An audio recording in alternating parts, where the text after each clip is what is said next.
There is a woman who has been married for 31 years, and last Tuesday she sat in her car in the grocery store parking lot for 40 minutes.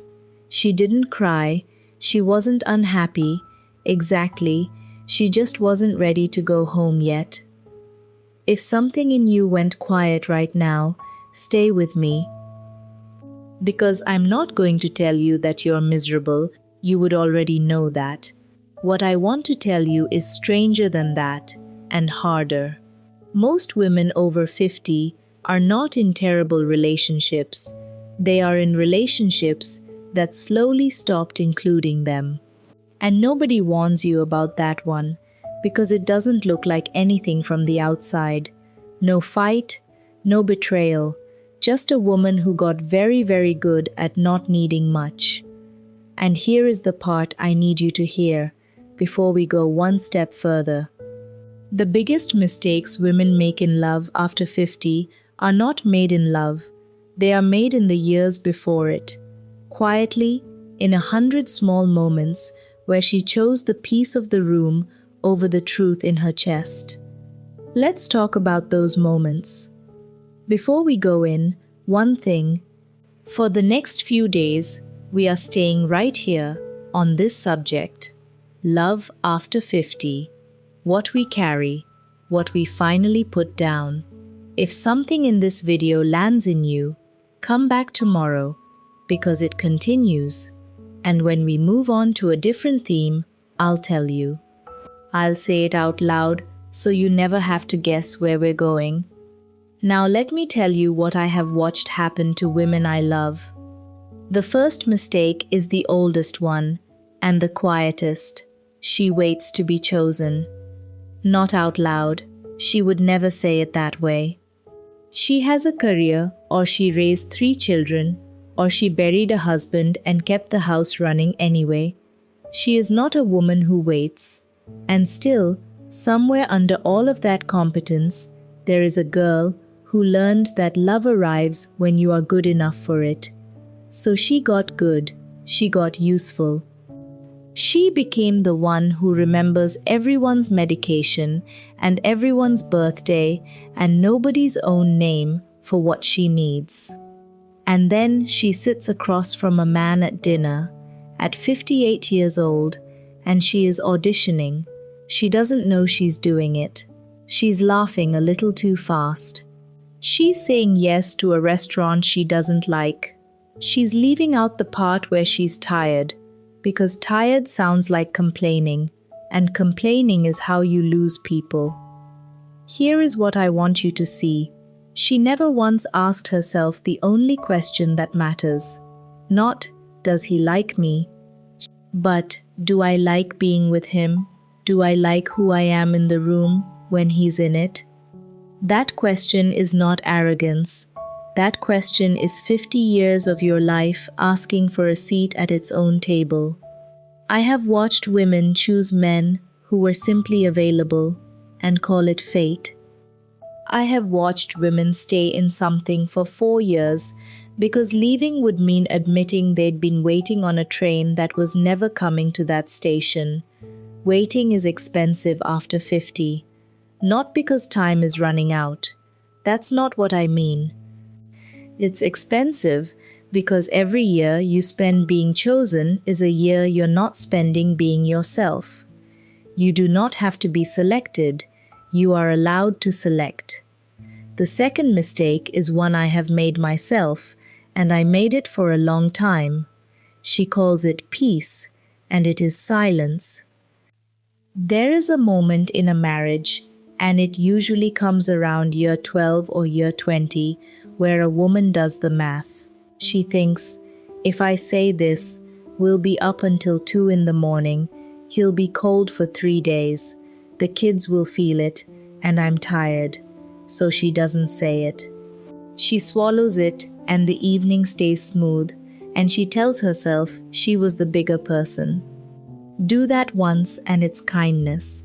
Do that for 20 years and you are not married to him anymore. You are married to the management of him. I want to be careful here because I'm not talking about picking your battles. Every long love needs a woman who knows what isn't worth the breath. I'm talking about something else.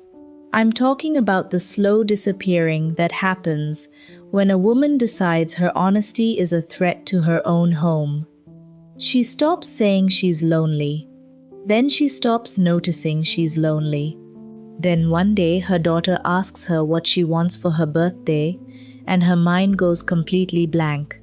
Not because she doesn't want anything, because that part of her hasn't been asked a question in 15 years and it doesn't know how to answer anymore. That blankness is not peace. Peace has a pulse. Peace is two people who fought on Sunday and made coffee for each other on Monday. What she has is quiet, and quiet is just what a house sounds like when somebody stopped living in it. And listen, I know why she did it. She did it because she was raised to believe that a good woman holds things together. Her mother held things together, her grandmother held things together until it killed her. That's an inheritance. But an inheritance is a thing you're allowed to look at and decide not to keep. The third mistake is the one that ends the most marriages, and the research on it is brutal. John Gottman spent decades watching couples in a laboratory in Washington, more than 3,000 of them. He and his team could predict, with over 90% accuracy, which marriages would end, and they could often do it in the first few minutes of a conversation. They weren't listening for shouting. Shouting is not the killer. The killer is contempt. Contempt is the eye roll. Contempt is the sigh with a shape to it. Contempt is saying, "Here we go again," before he's finished his sentence. It's the little laugh that isn't a laugh. It is not anger. Anger says, "I want something from you." Contempt says, "I am above you, and I have stopped expecting anything." And in a long marriage, contempt is easy to mistake for intimacy. That's the trap. You've been together 30 years. You know exactly which word will land. You have an entire private language of small cruelties, and you both call it teasing. You tell your friends he's impossible. He tells his brother you're impossible. Everybody laughs. But contempt doesn't stay in the joke. Contempt is a slow acid. It gets into the way you hand him a plate. It gets into the way he shuts a drawer. Here's what people don't say about it. The woman is often not the cruel one. She's the one who ran out of ways to be heard. She asked kindly for 11 years and got nothing. So on year 12, the sharpness showed up, because sharpness at least gets a reaction. Contempt is very often grief that gave up on being gentle, which means the question is never just, how do we stop the eye rolls? The question is, what did you ask for years, that never came back to you?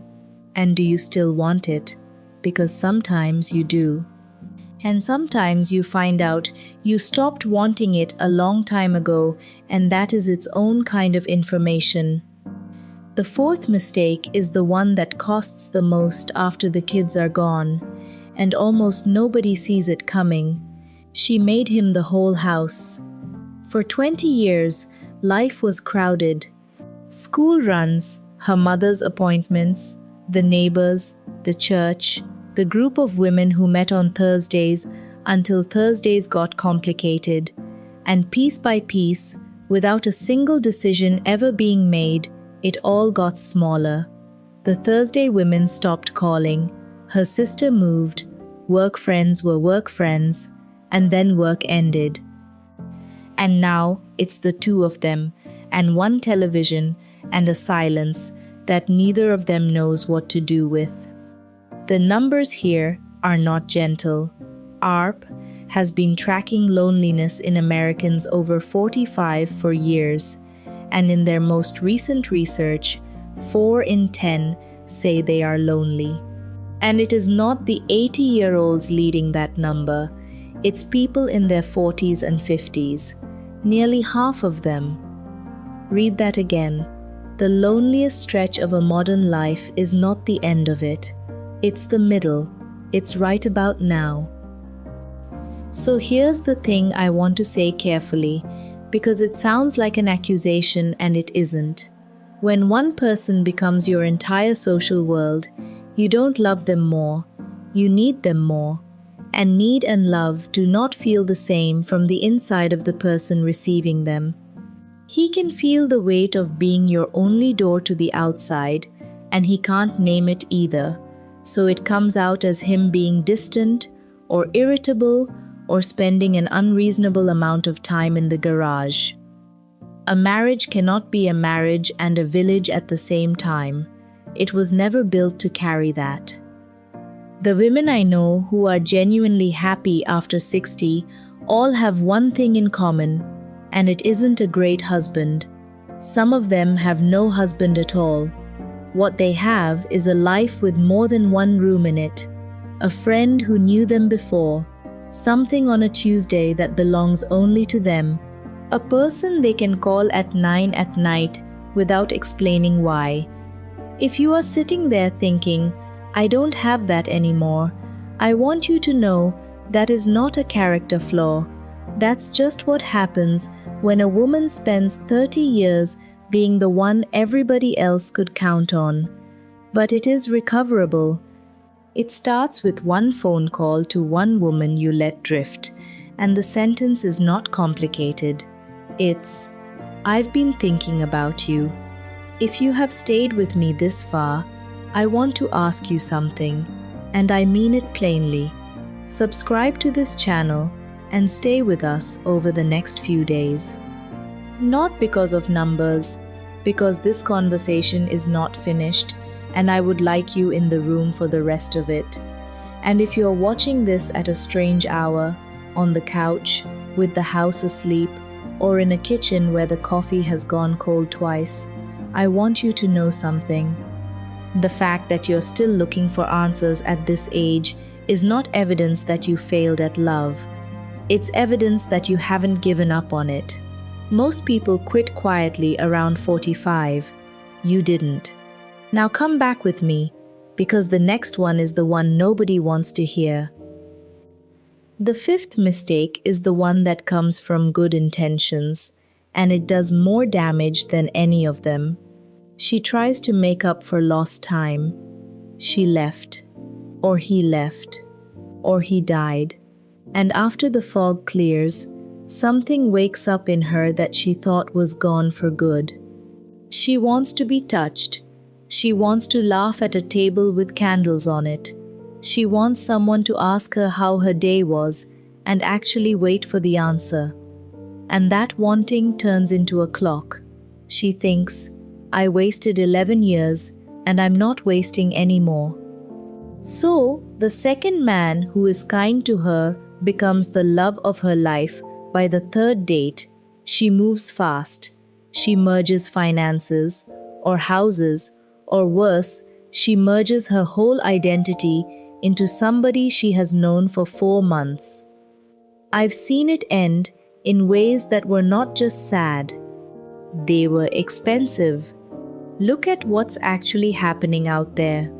Researchers at Bowling Green State University have been tracking what they call gray divorce, and the rate among Americans over 50 roughly doubled between 1990 and 2010, while divorce overall was going down. Among people 65 and older, it tripled. By 2019, more than a third of everyone getting divorced in this country was 50 or older. Some of that is women finally leaving things they should have left decades ago, and I will not say a word against it. But some of it is second marriages that were built in 8 months on top of a wound that hadn't closed. Here is what I've learned about hurry. Hurry is not desire. Hurry is fear wearing desire's clothes. Real desire can wait a year. Real desire is patient because it isn't trying to outrun anything.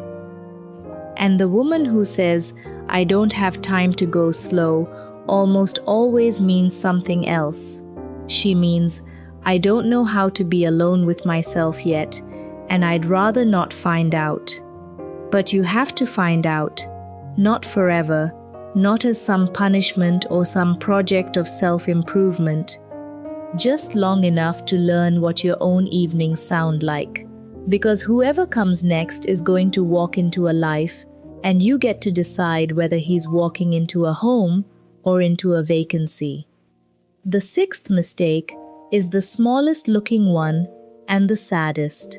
She makes herself easy to be with. She hears that men her age don't want drama, so she becomes a woman with no needs. She says the restaurant is fine. She says she's not a jealous person. She says she doesn't need much, and she says it like it's a credential. She tells him she loves fishing. She has never loved fishing. She's cold on that boat every single Saturday, and she says she's fine. And here's the trap, and it's a real trap. It works. He falls for her. Of course he does. She is agreeable, undemanding, and endlessly available. He falls in love with a woman who does not exist, and now she has to keep her alive. 2 years in, she is exhausted from a performance nobody asked her to give. And when the real woman finally shows up, because she always shows up, he feels lied to. And he's not entirely wrong. I want to say this to whoever needs it. You were not too much.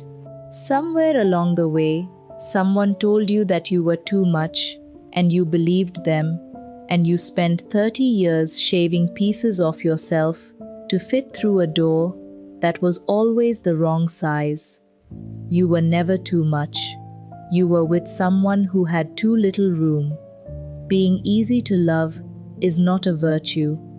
It's a disguise, and the cruelest thing about it is that it works just long enough to waste your best years. The seventh one is the last, and it's the hardest, because it's the one done out of love. She stays loyal to a man who no longer exists. Sometimes that's literal. He died, and it has been 6 years, and she is still keeping a house the way he liked it kept. His shirts are still in the closet, not because she can't face it, but because moving them feels like a vote against him. She's not stuck. She's faithful, and nobody can tell the difference from the outside, including her. But sometimes it's not literal at all, and this is the one I really want to name. He's alive. He's right there in the recliner, and she is still married to the man he was in 1994, the one who had plans, the one who used to reach for her hand in the car without thinking about it. That man has been gone for 20 years, and she has spent those 20 years waiting for him to come back and calling that hope. There's a version of this that's noble. Marriage is supposed to survive the seasons. People change and you stay. That's the whole point, and I believe in it. But there's a version of it that isn't noble. It's just a woman negotiating with a memory, rearranging herself again and again to be the woman that older version of him would have loved, grieving a living man in a house where nobody's allowed to say it out loud. And I'll tell you the tell. If you find yourself explaining him to your friends, if you hear yourself saying, "He used to," if the best evidence for your marriage is something that happened in another decade, then you are not in a relationship, you are in a museum. And you're the only one still paying admission. Now, some of you are hearing this and you're afraid of where it goes. You think I'm building toward telling you to leave. I'm not. Half the women listening to me right now don't need to leave anything. They need to come back. They need to walk into their own living room and say one true sentence out loud, and the sentence is usually something like, "I've been lonely, and I didn't want to say it because I was afraid of what it would mean." That sentence has saved more marriages than any book on the shelf. Not because it fixes anything, because it puts a real woman back in the room. And a man can't reach a woman who isn't there.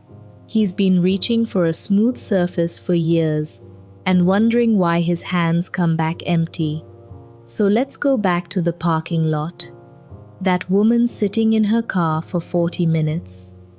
She's not planning to leave. She's not thinking about divorce. She's doing something much simpler and much older than that. She is being alone with herself, on purpose, because it's the only 40 minutes of her day where nobody needs anything from her. And the mistake was never the marriage. The mistake was that the parking lot became the only place she was allowed to exist. You are going to go home tonight. Most of you will. To the same house, the same man, or the same empty chair where a man used to be. I'm not asking you to burn anything down. I'm asking something much harder. Go home, but go home as yourself. Say the thing. Ask for the thing. Take up the room you've been renting out to everyone else since you were 19 years old. Because there is a woman in you who has been waiting a very long time for someone to come get her. And nobody is coming. You're it. You always were. If this reached you, stay with us.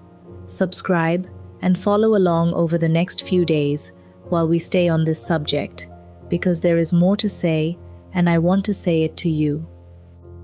And if there is a woman in your life who sat in a car this week or in a bathroom with the water running so nobody would hear, send this to 5 people. Not as advice, just as a way of saying, I see it. Then leave me a comment and be honest in it. Tell me which one of these you recognized. Tell me the one you're still living in, and tell me what you want me to talk about next, because I read them and this channel goes where you take it. I'll be right here tomorrow